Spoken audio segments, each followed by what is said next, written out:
यमुनानगर जिले के चोली post office में हुई लूट की वारदात को पुलिस ने 7 दिन के भीतर सुलझा लिया है। डीएसपी कमलजीत ने बताया कि डाकखाने के पोस्टमास्टर पर हमला कर 3 युवक कैश लेकर फरार हो गए थे। उन्होंने बताया कि 22 मार्च को हुई लूट के मामले की जांच कर रही टीम ने कार्रवाई करते हुए 3 नाबालिगों को गिरफ्तार कर लिया।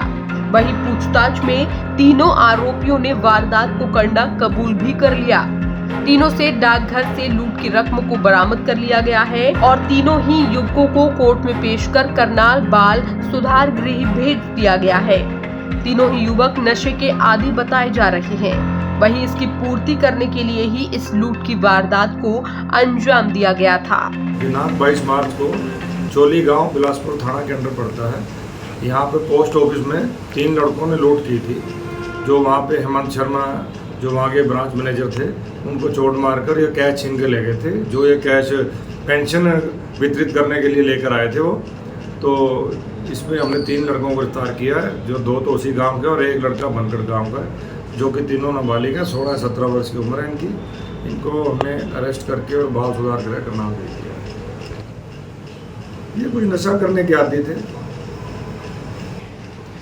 इनमें एक लड़का था जिसके दादा दादी की पेंशन आनी थी, तो उसको पता था भी आज डाकखाने में कैश आएगा, तो उन्होंने फिर 2 लड़के और साथ लिए और ये योजना बनाई और इस वारदात को अंजाम।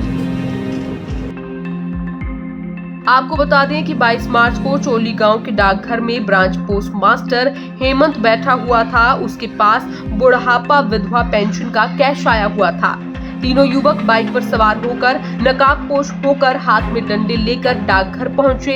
एक युवक बाहर खड़ा रहा, जबकि 2 युवक अंदर गए और जाकर ब्रांच पोस्ट मास्टर हेमंत पर हमला कर उसे घायल कर दिया और वहां से 97,000 कैश लूटकर बाइक पर सवार होकर मौके से फरार हो गए। ये वारदात करीब 1:30 बजे दिन दिहाड़े की बताई जा रही है। पुलिस ने मामले में जांच कर 392, 397, 120B सहित विभिन्न धाराओं में केस दर्ज कर लिया था और ये भी पता चला कि पकड़े गए तीनों में एक युवक 16 वर्षीय बनकट गांव का रहने वाला है, जबकि 2 युवक 17 और 17.5 साल के चोली के रहने वाले हैं।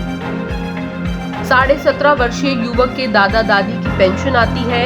युवक को पता था कि वहां पर कैश रखा हुआ है और उसने दोनों साथियों से बातचीत की और लूट करने की योजना बनाई। इसके बाद रैकी की और वारदात को अंजाम दे दिया। तीनों ही युवक नशे के आदी हैं, इसीलिए उन्होंने इस वारदात को अंजाम दिया। ब्यूरो रिपोर्ट, हक न्यूज, हरियाणा।